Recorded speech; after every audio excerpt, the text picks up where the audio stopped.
Assalamualaikum warahmatullahi wabarakatuh. Perkenalkan, kami dari kelompok 1 yang terdiri dari saya sendiri, Fatur Rahim, dan teman saya Apriansyah serta Farhan Arif Rahman. Kami dari program studi pengelolaan bisnis perkebunan semester 5 kelas reguler dari kampus Politeknik Seruyan akan menjelaskan mengenai tentang karet yang ada di Sumatera Selatan.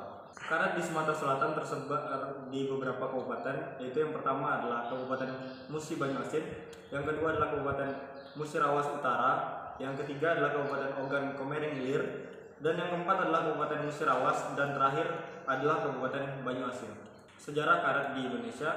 Adapun perkembangan perkebunan karet di Indonesia bermula pada tahun 1864 dengan adanya Hofland yang membawa tanaman karet masuk ke dalam wilayah Indonesia.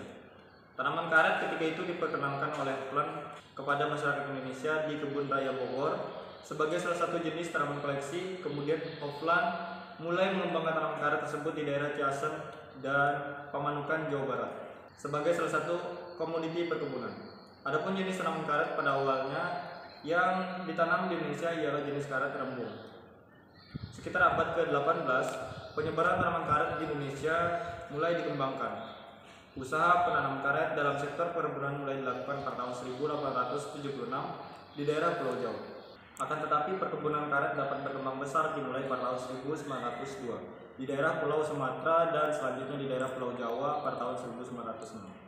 Budidaya tanaman karet harus dilakukan di tempat dengan kondisi agroklimat agar tanaman dapat tumbuh dan berproduksi dengan baik. Agar diperoleh pertumbuhan dan produksi yang baik, tanaman karet memerlukan persyaratan tumbuh, yaitu yang pertama adalah tentang iklim, garis lintang 15 derajat lintang utara sampai 10 derajat lintang selatan, tinggi tempat 0 sampai 200 meter di atas permukaan laut, curah hujan 1.500 sampai 3.000 mm per tahunnya, bulan kering kurang dari 3 bulan, dan kecepatan angin maksimum kurang atau sama dengan 30 km per jam. Untuk tanah, yang pertama adalah kemiringan tanah kurang dari 10%, jeluk efektif lebih dari 100 cm, tekstur tanah terdiri lempung berpasir dan liat berpasir, batuan di permukaan maupun di dalam tanah maksimal 15%, pH tanah berkisar antara 4,5 sampai 5,0, dan drainase tanah sedang. Yang keempat adalah perawatan. Karet adalah salah satu tanaman yang sangat mudah dalam perawatan. Tanaman dengan daun hijau besar yang biasanya tebal ini harus ditempatkan di tempat yang sesuai, lingkungan dengan cahaya dan suhu yang ideal, serta tanah harus dipilih dari yang cocok untuk tanaman berdaun hijau. Repotting daun, karet harus dilakukan setiap tahun pada usia muda, maka ini akan cukup untuk melakukannya setiap 2-3 tahun. Pemeliharaan tanah harus dilakukan setahun sekali. Yang kelima ada agroindustri. A. Wilayah potensi atau industri pengolahan karet. Klaster industri pengolahan karet yang dikembangkan pada saat ini telah dilakukan identifikasi permasalahan dalam pengembangan industri barang-barang karet di daerah dengan melibatkan stakeholder melalui pembentukan kelompok kerja. Dari hasil kelompok kerja industri pengolahan karet di daerah telah dipetakan dan diinventarisasi di beberapa wilayah potensi perkebunan karet serta industri pengolahan karet hilir. Sementara itu, di berbagai daerah telah diberi bantuan peralatan industri komponen yang diharapkan akan dapat mendorong tumbuhnya industri sejenis dan industri hilir barang-barang karet. Yang B, ada jumlah pelaku usaha. Dengan adanya penyebaran lahan-lahan penanaman pohon karet hampir di seluruh provinsi yang ada di Indonesia saat ini, akan membantu dalam pemenuhan kebutuhan karet alami dan pemenuhan industri pengolahan hasil dari pengolahan pohon karet, dan ini membuka peluang kepada investor untuk menanamkan modalnya di perkebunan karet. Untuk mengantisipasi kekurangan karet alam yang akan terjadi, diperlukan suatu inovasi baru dari hasil industri karet dengan mengembangkan nilai tambah banyak ragam produk yang dapat dihasilkan dari karet. Namun sampai saat ini potensi karet belum dapat dimanfaatkan secara optimal. Yang C, produk turunan karet. Pemilihan produk karet olahan potensial berdasarkan pedoman pada pohon industri karet di mana lateks pekat dapat diolah menjadi sarung tangan, kasur busa, selang stetoskop, dan dot bayi. Ada 5 kriteria yang dipertimbangkan dalam menentukan produk potensial karet olahan bahan baku lateks pekat, yaitu potensi pasar, kondisi bahan baku, analisis nilai tambah produk, teknologi proses dan dampak terhadap lingkungan. Salah satu contohnya adalah karet busa, di mana karet busa merupakan salah satu bahan yang dapat digunakan sebagai kasur busa menurut Budiastuti 2007. Selanjutnya yang keenam, data statistik produk.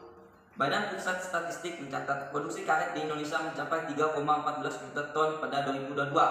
Jumlah tersebut naik 0,64% dibandingkan pada tahun sebelumnya yang sebesar 3,12 juta ton. Menurut wilayahnya, Sumatera Selatan menjadi produsen karet terbesar di Indonesia lantaran menghasilkan 913.400 ton pada 2022. Setelahnya ada Sumatera Utara dengan produksi karet sebesar 321,600 ton. Yang ketujuh adalah geografi. Tanaman karet dapat tumbuh dengan baik pada ketinggian maksimal 500 meter dari permukaan laut. Pada ketinggian lebih dari 500 meter, pertumbuhan akan terhambat dari produksi akan kurang memuaskan. Karet dapat tumbuh pada kisaran pH tanah sekitar 3,5 sampai dengan 7. Untuk pH optimum harus disesuaikan dengan jenis tanah.